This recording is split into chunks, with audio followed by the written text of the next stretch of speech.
You, why am I not streaming the Twitch? Get over here, Twitch. There we go. The power invested in me by the lagoon gods. Yes, yes.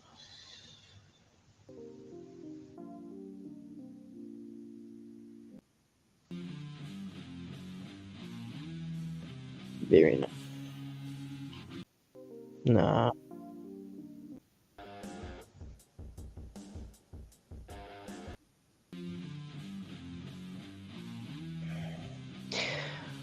Nah, we can just like play YouTube. Let's just make the sound I play through be YouTube. Just make it the depressing usual. Usual. Lord Almighty.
Hello, everyone. Thank you so much for joining us this afternoon. My name is Benjamin Quinn, and on behalf of Harvard Bookstore, I'm so excited to welcome you to today's event with Michael Cholby discussing his latest book, Grief, a Philosophical Guide.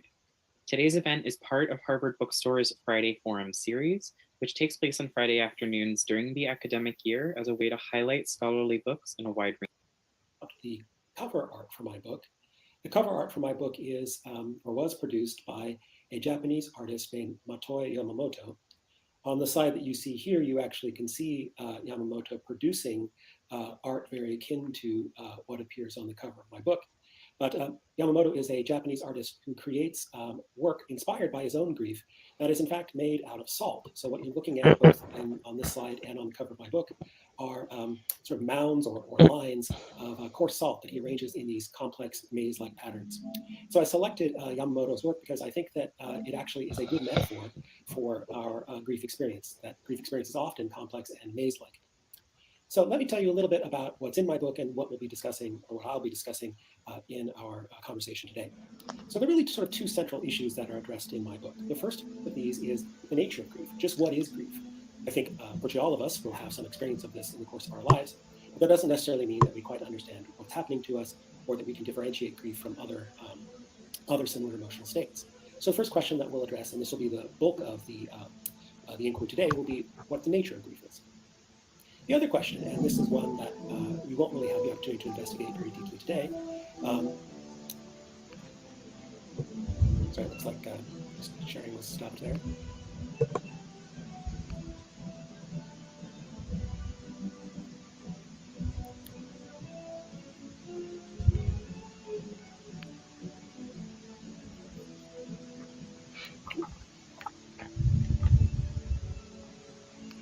Are people able to see this now? Can people give me an indication of whether you're able to see it? Just jumping back on.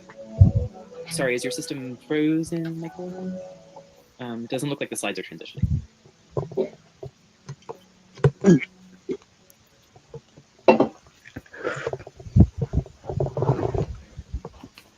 Oh, now it's transitioning. Okay, all right. Sorry about that. So just resuming where we were. So again, as I was saying, the second issue that we'll be dealing with is the value of grief, why it might be important or worthwhile to us. We won't be looking at that very deeply today. What our focus will fall on is the first of these issues, mainly the nature of grief. And I want to address in particular two claims or two questions. First, just who do we grieve for? And secondly, why do we grieve? So let's begin with this question, who do we grieve for? I want to offer first the observation that grief is a selective response that we have to the deaths of others. During the course of the hour or so that we will be together today, something like between 50 and 60,000 people in the world will die. And I'm guessing that in most cases, you won't be grieving those individuals. It's pretty unlikely that I won't be grieving those individuals. Their deaths do evoke, I think, a certain emotion in us. It's a little hard to know how to describe or label that emotion. I think they do cause us a sense perhaps of a certain kind of melancholy or dismay at the fact that they are now deceased. But if you were to pick up a newspaper, if you still read a newspaper and look at the obituaries, aside from those individuals that you knew, most of these individuals are really not known to you. And so their deaths produce perhaps some emotional reaction in you, but that emotional reaction I don't think is adequately characterized or classified as grief. So that seems to suggest to us that in order to grieve someone, you have to stand in a certain sort of relationship to that individual. So the question at hand is, what kind of relationship is needed in order to elicit grief? So my approach to this will simply be to consider some possibilities that seem on their face plausible, and then to consider whether there might be counterexamples to these possibilities. And this will be a way of working my way toward my own favorite answer to this question of the kind of relationship that we need in order to grieve someone's death. So a first possibility that seems quite plausible is that we grieve the deaths of those with whom we are emotionally intimate. This seems to account very nicely for what I think of as our paradigm cases of grief, the cases of grief that come to mind when we simply think about the phenomenon of grieving in our heads. So the grief that we feel upon the deaths of spouses, siblings, parents, and so forth, those are all instances where in many cases we have a kind of intimacy or closeness with the individual who is now deceased. So this would seem to speak in favor of intimacy being the defining feature of the relationships we have with those whose deaths we grieve. It's worth noting, for the record, that this intimacy need not be reciprocal. So one particularly poignant kind of grief, in my opinion, is the grief that parents, and in particular mothers, will feel at the deaths of unborn fetuses, due, for example, to miscarriages. Now, of course, this is not a case where the intimacy in question is reciprocal. That is to say, the parents may feel a certain sense of intimacy with the unborn fetus, but the intimacy is presumably doesn't flow in the other direction. That is to say, the fetus isn't yet capable of this kind of intimacy with its parents. Now, the problem with this view, I think, is that it's open to pretty clear counterexamples. I think one of the things that we have seen illustrated very vividly in the social media age is that we can grieve for individuals with whom we are not intimate. We see, I think, people grieving in online fora, social media platforms, Facebook, Twitter, Instagram, what have you, deaths of, say, political leaders or performing artists, or authors or painters. I think we saw a worldwide outpouring of grief at the death of Nelson Mandela, who you see there at the top of the slide. Just a couple of years ago, there was several, if you will, internet shrines, online shrines, that were created after the death of the actor Chadwick Boseman, who you see there on the slide, who died at a young age in his 40s of colon cancer. I can say in my own case that when the Japanese filmmaker Akira Kurosawa, who you see at the bottom of the slide there, died, I did feel something that I think no doubt qualifies as grief. So these seem to be instances where people genuinely do grieve at the deaths of others, but it's grief without intimacy. This is, I think, sufficient to suggest that while many of the individuals that we grieve for are individuals who can have this kind of intimacy is not essential to grief. Another possibility is that we grieve those whom we love. Now again, this shares with the previous account the advantage that it makes sense of paradigm cases. So typically we love our spouses, our siblings, our parents, and we often will, of course, feel grief upon their deaths, feeling that we've lost someone who is beloved. But once again, I think there are important counterexamples to this sort of position. That is to say, grief at someone's death where you do not love them. Some of these examples are the very counterexamples that we considered earlier. So again, we can grieve political leaders, performers, pop stars, artists, and so forth, despite the fact that it seems to me to stretch credibility to say that we really love them in any sort of deep or robust sense. We may admire them, enjoy their work, think of them as a very skilled craftsperson or very skilled leaders, but not actually love them. Another sort of a counterexample to this view is that it seems possible that individuals can grieve those that they don't love, that are rivals. So I understand that upon the assassination of President Kennedy in 1963, Fidel Castro underwent a period of grief. I think that's rather remarkable when you think about it, since, of course, Kennedy was also responsible for a number of initiatives in which the U.S. attempted to assassinate Castro, and yet Castro reported feeling a sort of grief at the death of his rival. It's also possible for people to grieve those that they hate or resent. This will sometimes be the case when grief is somewhat ambivalent. So, for example, children whose parents were abusive or neglectful toward them nevertheless will grieve at their parents' deaths. Now, in these cases, these are, I suppose, examples where love gone awry, if you will, or a loving relationship that didn't really materialize. But the the children in question seem to resent or perhaps even hate their parents, and yet they grieve their deaths nevertheless. So again, I think that this is a view that is subject to some counterexamples. Another possibility is that we grieve for those to whom we are attached. The philosopher Monique Wonderly has written a very fine article that I much recommend to the philosophically minded and the non-philosophically minded. The article is called On Being Attached. In the article, Wonderly gives a four-part analysis of the nature of attachment. So when you're attached to another person, Wonderly says, first of all, you long to be proximate. You want to be around the person to whom you are attached. Conversely, or correspondingly, and not surprisingly, separation from that person can lead to distress or anxiety. And third, there's a greater sense of security in this person's presence. Finally, the fourth feature of attachment, she says, is a kind of meta feature, that the person to whom you're attached is unique with respect to the first three features. So when you're attached to someone, no other person can provide this sense of longingness to be proximate, this distress that one feels upon separation, and this greater sense of security in the presence, just in the way that that particular person does. With respect to attachment, then, those to whom we are attached are, if you will, irreplaceable or non-substitutable. Now again, I think that the attachment approach does account well for paradigm cases. Often we will be attached to our spouses, our siblings, our parents, and so forth. Once again, there will be counterexamples, wherein we grieve for a person without it being the case that we're attached to them. So again, some of the examples are ones that are by now familiar to us. Political leaders, performing artists, and so forth are individuals that we may admire, may hold their work in high esteem, may think that they hold particularly laudable values, but we're not in a real sense attached to them in this robust way. Another sort of counterexample are adopted children, in particular those who never meet their biological parents. So adopted children in some cases learn of or are notified of the deaths of their biological parents. They will undergo grief as a consequence. Now, in that case, there doesn't really seem to be a basis for any sort of attachment. After all, these are instances where the adopted child had never met the biological parent, and so there was no basis for an attachment for it. And yet there's grief. Finally, it doesn't seem to me that this account appealing to attachment does very well in understanding the grief that people feel on the deaths of their children. Now, children, of course, are usually attached to their parents, but it's not usually the case that parents are attached to their children. That is to say, the children don't provide them the sense of security, etc., that they provide to the children. So this seems to me to be another category of counterexamples to the claim that grief requires that we be attached to a person who is now deceased. Here's a final position that I think, again, seems promising, but perhaps doesn't survive a number of counterexamples. So you might think that who we grieve for are those who have contributed to our lives going on, the people that make our lives better, people who make our lives happier. But again, this is subject to various kinds of counterexamples, where a person grieves a person's death without having benefited or benefiting from that person. So again, you might have had abusive or neglectful parents and yet feel grief upon learning of their deaths. Another sort of counterexample, loves at first sight. Suppose that you fall in love with someone on Friday, and sadly that individual happens to die on, say, Sunday. Now there, you might feel a great sense of grief. I don't believe in love at first sight. You really have established a relationship sufficient to make that person a contributor to your quality of life. And then finally, some of our loved ones are such that we don't really benefit them, or at least that we don't benefit from them at the stage of life at which they die. So in some cases, you have emotionally burdensome loved ones or companions, or you may have individuals that you're responsible for caring for. Say you are a caregiver to someone who is seriously ill. In that case, their deaths may even be a benefit to you rather than depriving you of benefits. So in that instance, it seems to me right to say that you are grieving someone who did not, at least in that particular instance, at least benefit you.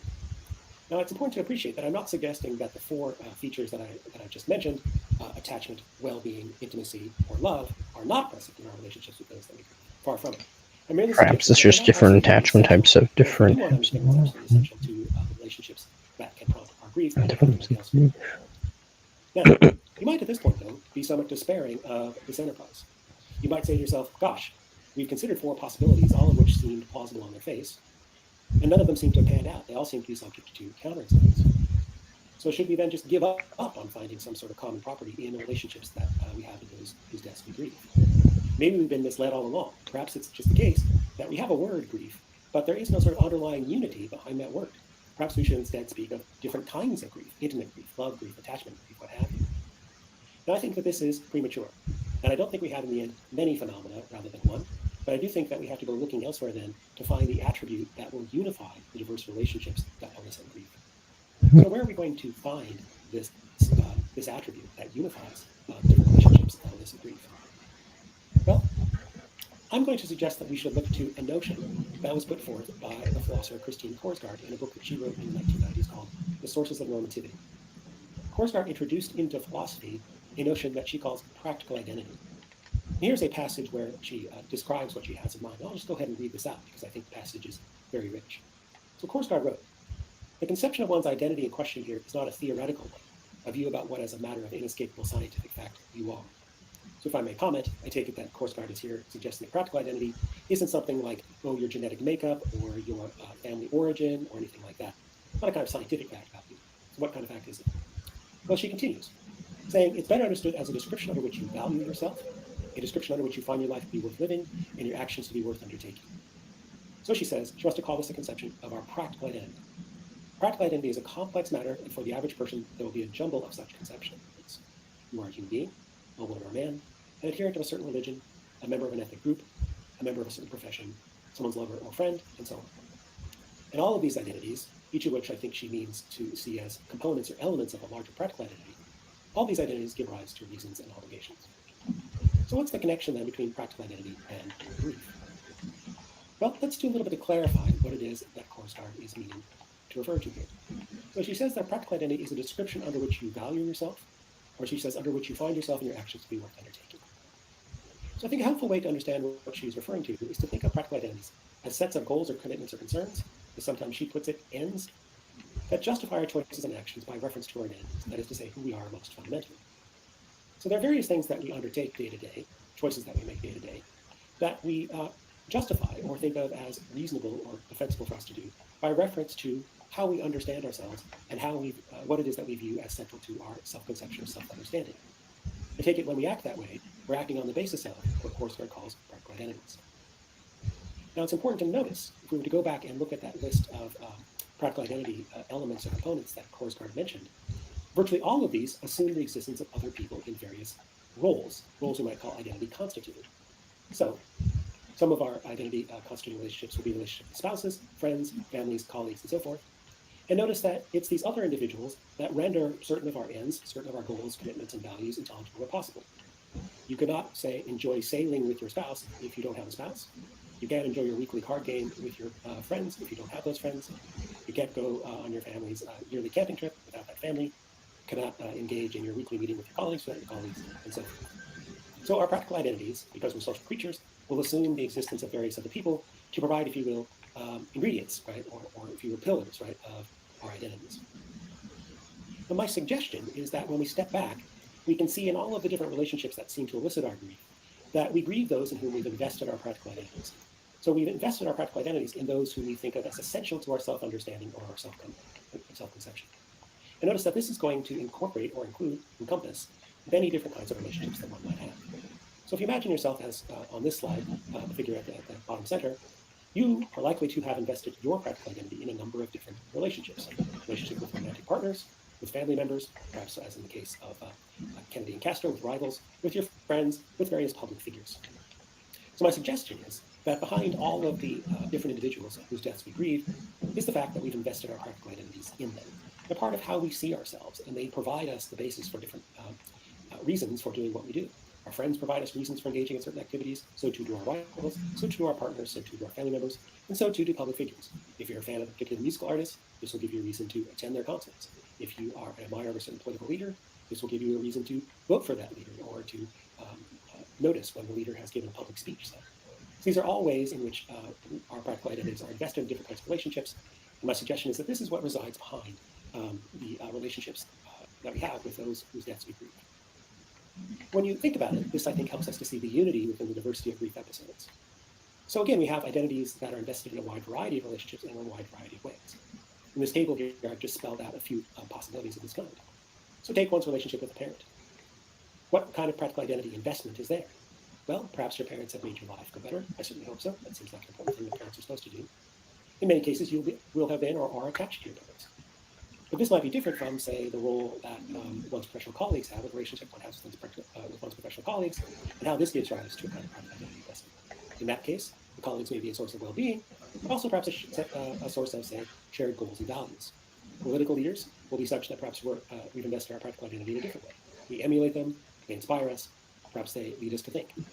So again, we're invested in lots of different kinds of relationships, and the nature of those investments can vary with those relationships. I think this appeal to the idea that we grieve those in whom we've invested our practical identity also helps to explain what I think is one of the most fascinating and crucial aspects of the grief experience. People will sometimes say in the course of grief, I've lost a part of myself. Now, of course, people don't mean this literally. They don't mean, for example, that they've lost, say, a foot or an eye. But it does seem as if they often feel as if they're undergoing a phenomenon that might be viewed as kind of the emotional correlate of a phantom limb. That is, they seem to be experiencing the absence of something that was there previously. And as such, the deaths of others can generate a kind of gap or crisis in the person's sense of identity. Many bereaved people report that the world and even their bodies feel unfamiliar or strange. And this, I think, is a fascinating phenomenon. It seems to suggest that the deaths of others can lead, if you will, to a kind of sense of disorientation that corresponds with a sort of threat to our sense of practical identity or sense of self. People who are grieving often feel lost or unsure how to proceed in the world because of the death of this person who practical identity has been invested. So my suggestion is that by appeal to practical identity, we can see how another's death can feel, if you will, as a kind of threat or a kind of encumbrance on one's identity. So I suggested that we're going to be pursuing two questions. I'm hoping that I've given what you will think is a compelling or persuasive answer to the first. That first question, again, is who do we grieve for? My answer is those in whom we've invested our practical identities. That makes sense. So let's turn now to the second question, why do we grieve? So before we get to my answer, we first need to notice that there's a complication at the end. So if you know anything about academic or scholarly work about grief, you probably know about Elizabeth Kubler-Ross's 5-stage model. Kubler-Ross was actually a nursing educator who developed her 5-stage model on the basis of conversations and interviews, not with persons who were grieving the deaths of others, but individuals who were facing death themselves. Now, subsequent research has, I think, confirmed that the Kubler-Ross 5-stage model, is not generally correct at the level of detail. So you may recall that Kubler-Ross's 5-stage model envisions grief as proceeding through denial, anger, bargaining, depression, and acceptance. But it turns out that a lot of us don't undergo those 5 stages, or perhaps we undergo those 5 and some others besides. Or we undergo those 5, but we don't undergo those 5 in precisely that order. So at the level of detail, it doesn't seem that the Kubler-Ross model is particularly accurate to most people's grief experiences. Nevertheless, there is something that it gets right. Grief nearly always involves many different sorts of emotions. It seems to involve paradigmatically sadness. That is the emotion that I suppose we think of as the heart of grief. But it's also not uncommon for people to undergo anxiety, guilt, resentment, confusion, and many other emotions in the course of grief. So I think it's accurate to say, not really that grief is an emotion, but rather that it's a process of sustained emotional attention, that we seem to, in the course of grief, go through multiple different emotions, all of which are grounded or oriented insofar as they pay attention to or draw our attention to the individual whose death we now grieve. But notice that this seems to complicate our why question.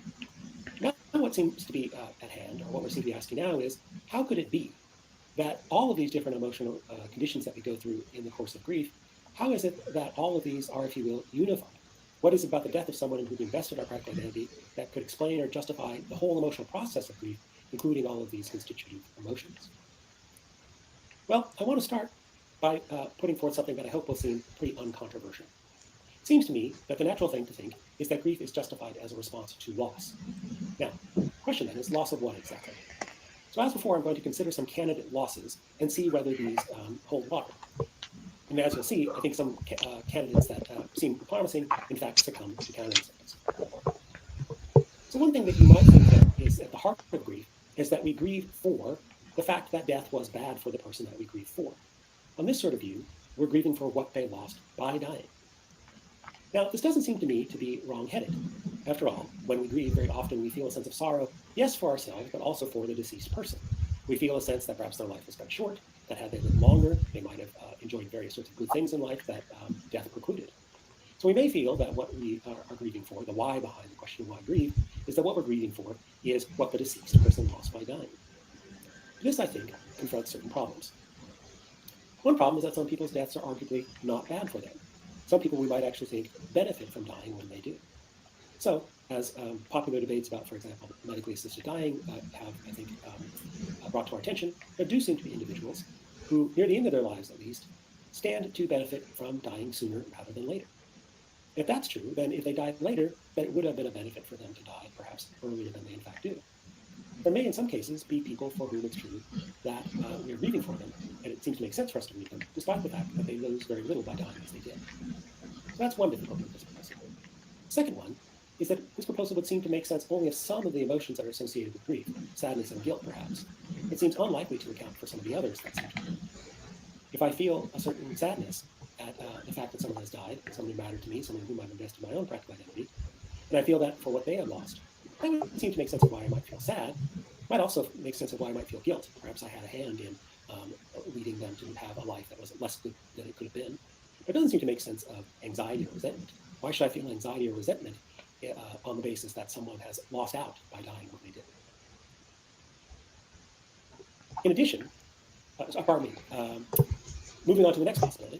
The second possibility is that the answer to the why question is that we are grieving because the death of the individual in question is bad for us, for the grieving. Now this certainly seems, again, to be credible. When we're grieving, we certainly feel like we've lost something of value to ourselves. This too, I think, faces certain problems. Some people's deaths are not arguably bad for the grieved person. There's no harm to the grieving person for them to die when or as they did. So again, you might be responsible for the care of someone where that care is extremely burdensome. So it might actually be that their dying when they did was not bad for you. It was perhaps even a benefit to you. I also wonder, for example, in the case of Castro and Kennedy, whether Castro really thought that Kennedy's death was bad for him. Perhaps it was really good for him. The second worry is that it seems to imply that those that we grieve for are a bundle of replaceable goods. I mentioned early on in the conversation today that most philosophers have said very little about grief. The one philosopher who did say something about grief was the Roman philosopher Seneca, the Stoic.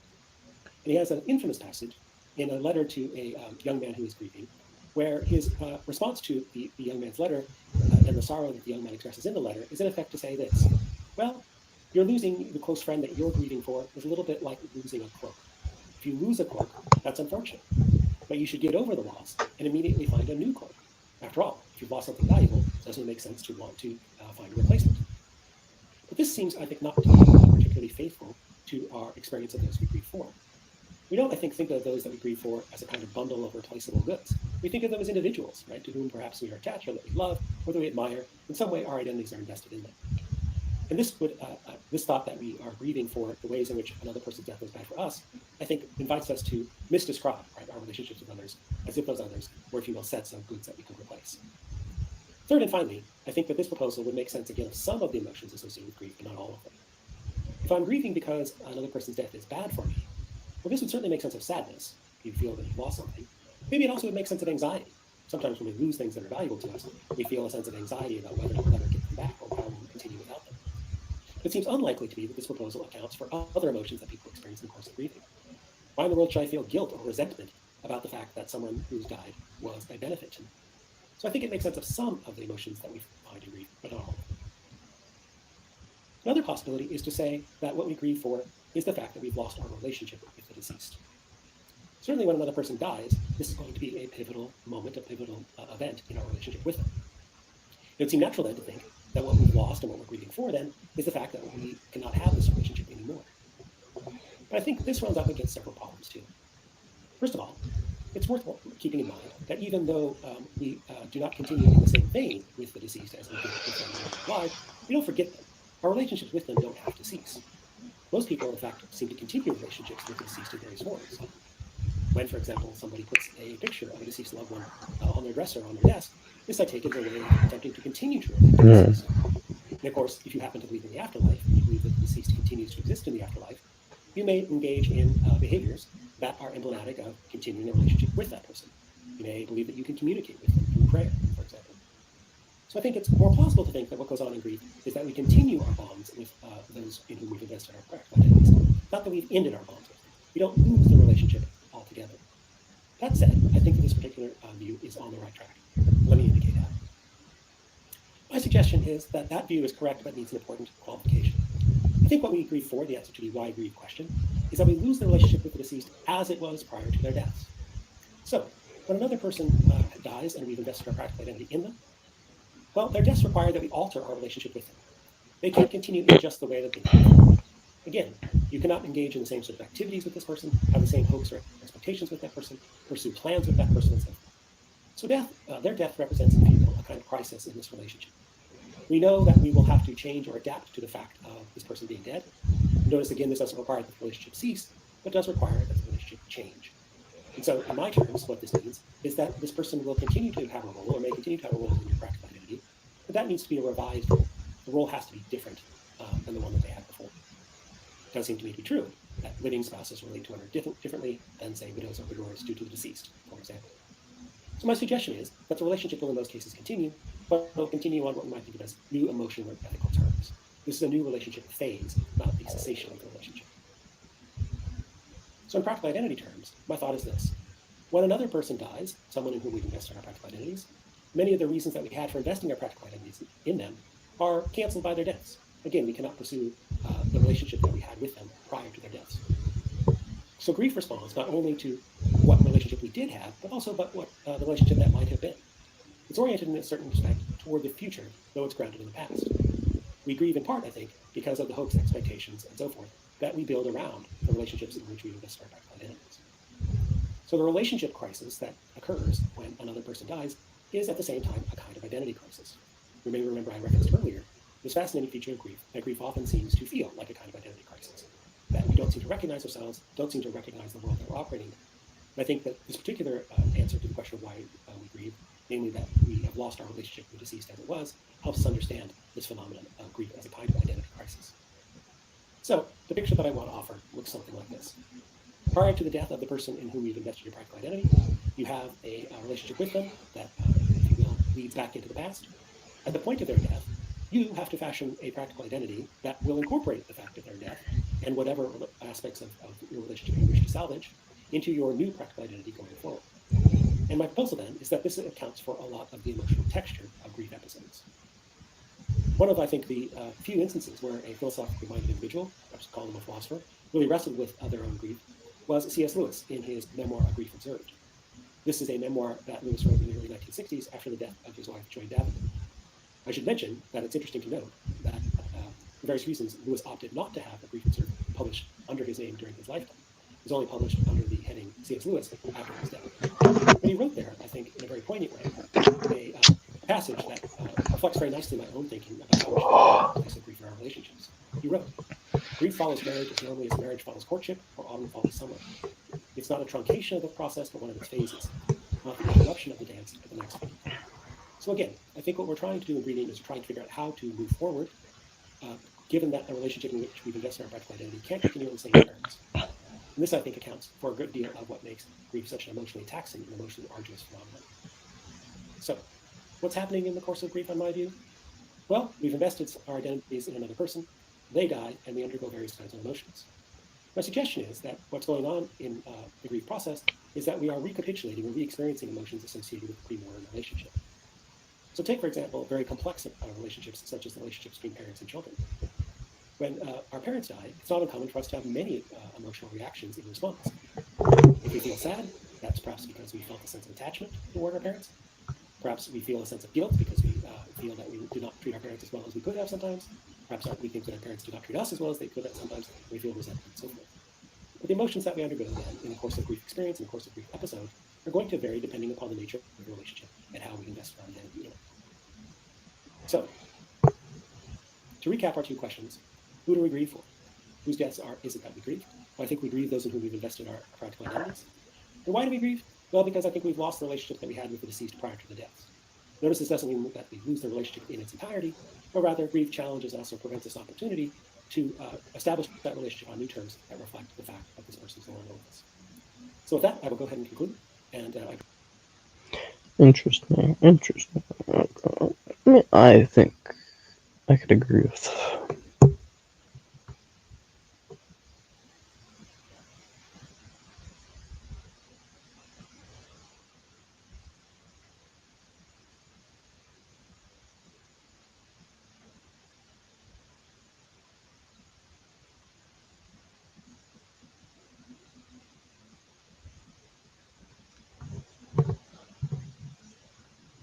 I think I agree with that for the primary part, but also the nature of the person's death as well.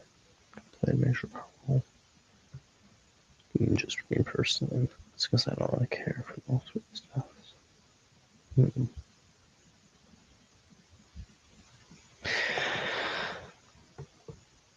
I don't know.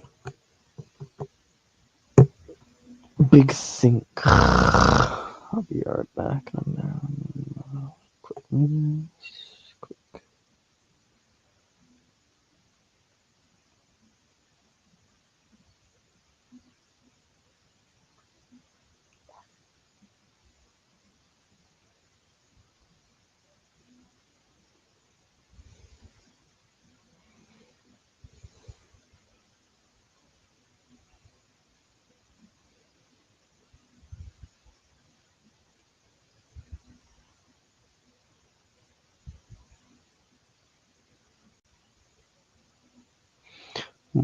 Find something about ethics someday, but not right now.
Hmm.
Uh,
They were headed towards a gloomy, spooky house, unaware of the dangers that lurked ahead. Velma, will you stop? Yeah, cut it out, Velma. What are you frightened of? It was only a silent movie. Well, if the movie was silent, why can't you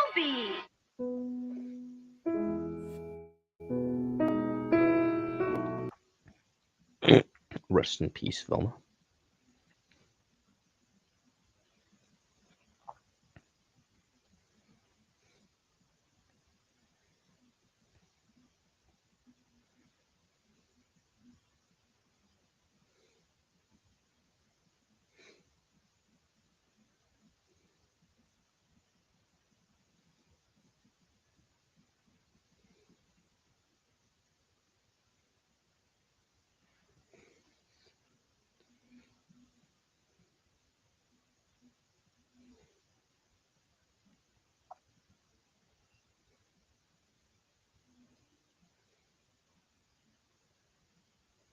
How to act when you see an attractive person. Quickly look away. Now slowly look back. Slight smile. Look down. Slowly look up at them. Start to wave hi, but then change your mind. Now laugh to yourself. Now dead serious. Now blow them a kiss. Blow them another kiss. Now blow them a French kiss. Flare your nostrils. Now flick your tongue like a lizard. Look away. Now start to look them up and down.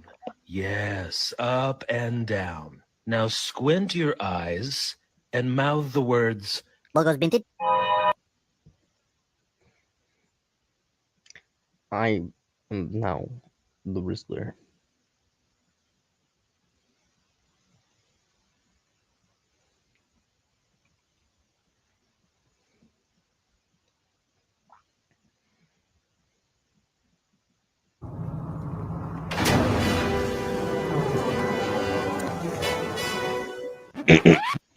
Down here.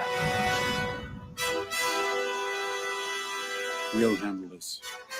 We'll take the long way.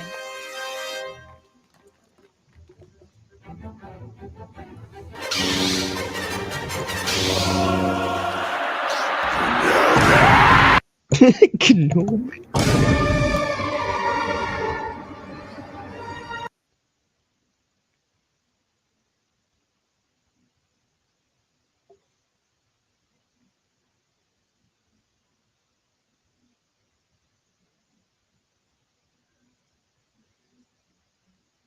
Am I glad he's frozen in there and that we're out here and that he's the sheriff and that we're frozen out here and that we're in there and I just remembered we're out here. What I want to know is where's the caveman?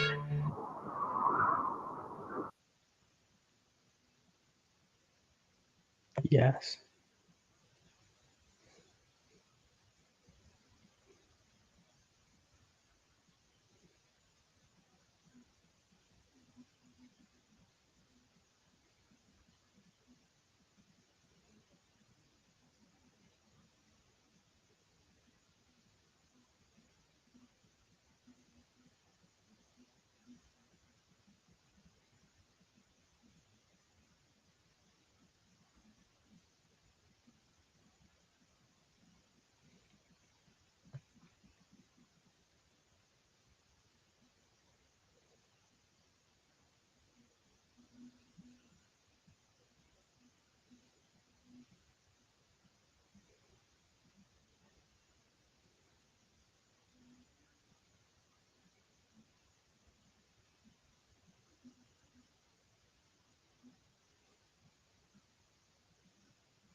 I've had some further thoughts on the topic of masochism.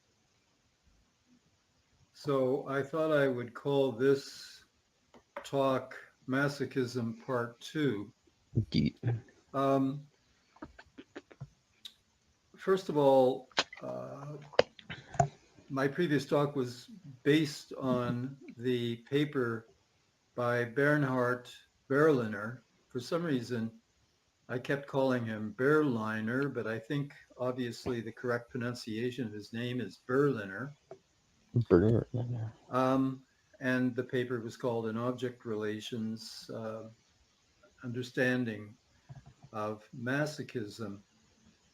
And he makes it very clear that, you know, he's concerned not with sexual masochism, but with what Freud called moral masochism, or what we could call psychic masochism. Moral masochism is a good term because the moralistic superego is centrally involved in moral masochism. It moralizes, it reproaches,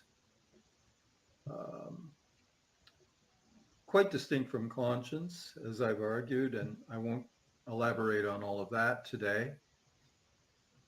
Moral masochism, a struggle with a critical superego, a sense of guilt, unconscious guilt leading to an unconscious need for punishment. People who suffer from moral masochism, I believe it was in his paper called Some Character Types Met With in the Course of Psychoanalytic Work, that Freud describes those who fear success, those who are wrecked by success, and the criminal from a sense of guilt. Those who are wrecked by success unconsciously equate success with some kind of crime, with some kind of triumph. I recall when I received my PhD degree and my father took me to a special dinner, and I squirmed throughout the meal because in my neurotic mind, my becoming Dr. Carveth was planting a dagger between his shoulder blades. He was proud as punch. He was very happy. But in my mind, it was an Oedipal crime. There were now two Dr. Carveths. I was in the process of bumping him off the log. That was my fantasy. And certainly that had led to a fear of success. I procrastinated for a long time trying to write that PhD dissertation. Procrastination is a type of moral masochism. People torture themselves through procrastination. The university student who knows that she has to write this paper, her friends are going out to the movies and they want her to go, so she goes, but she doesn't enjoy the movie. She's squirming throughout, thinking she should be home writing that paper. And then she has to humiliate herself further by going to the professor to ask for an extension. This is all self-punishment, rooted in some imagined crime or sin or wrongdoing. Procrastination, a form of self-torture. So that's the fear of success. And then there are those who actually allow themselves to go and have the success and pay the price afterwards. He defends his doctoral dissertation, and on the way home from the university, he manages to get hit by a car. Or he goes out to celebrate with his partner, and he presses all of her buttons, and they have a big, ugly fight. He punishes himself that way. Many PhD students, after they finally achieve the degree, they fall into what I think of as a post-PhD depression. We all know about the postpartum depression that many women suffer after giving birth to a child. What kind of crime was that against mother or father or whoever to actually produce this child? And now they fall into a big depression, which is a form of self-attack.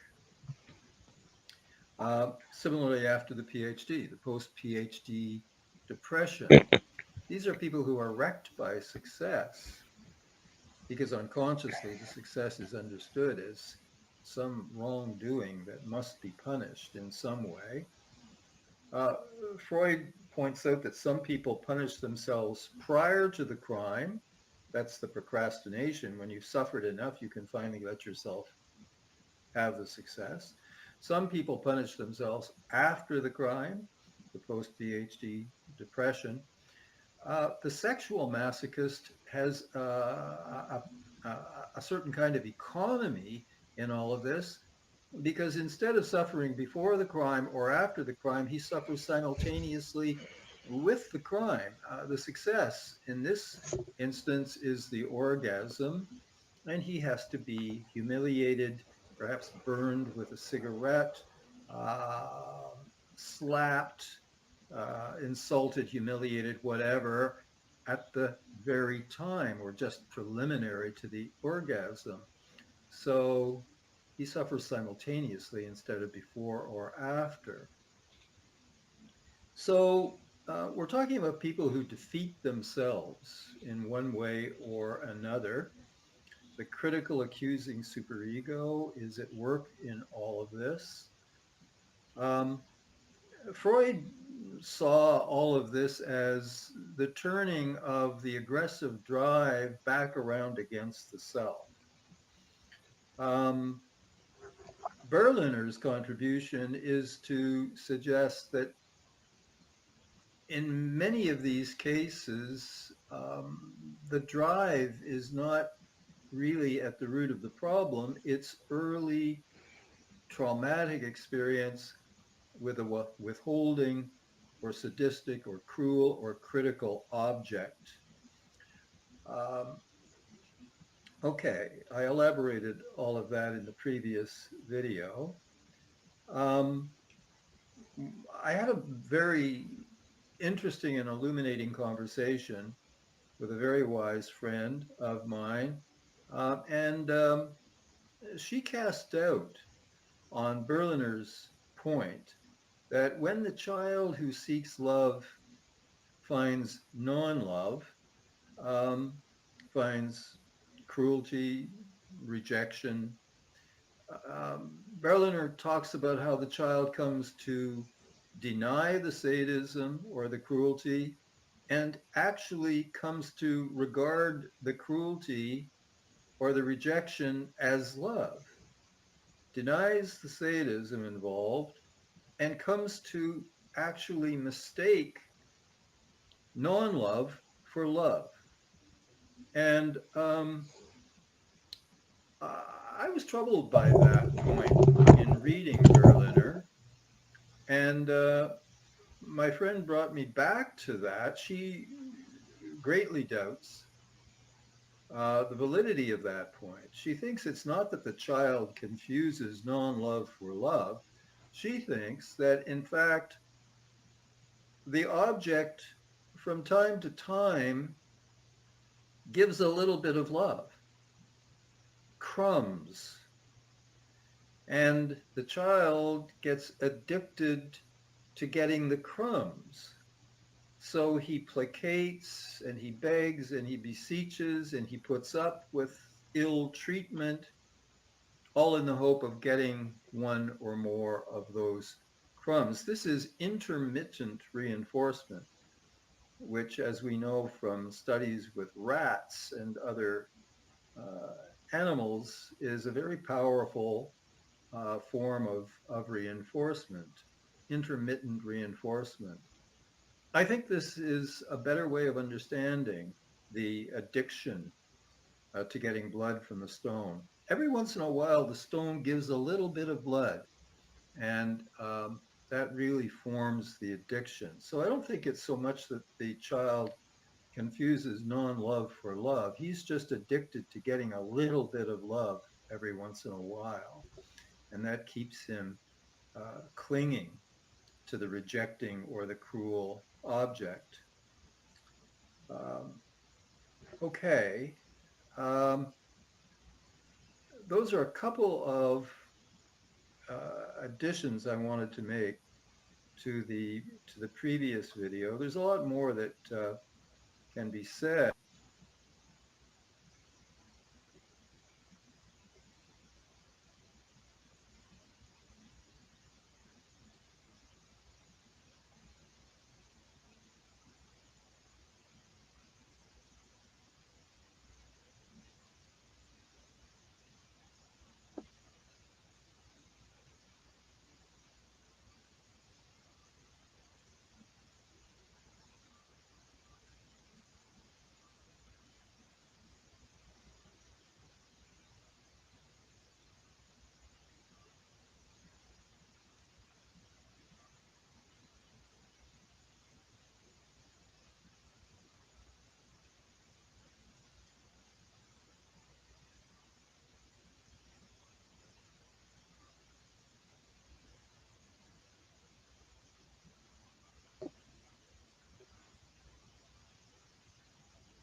Don't know regarding the consciousness of kids, blah blah blah. How would I know that? Look into it yourself, as I said yesterday. According to scientific research, 57% of people don't have one, but maybe it's different. Maybe it goes away as you age. Don't know. You'd have to look into that yourself or something.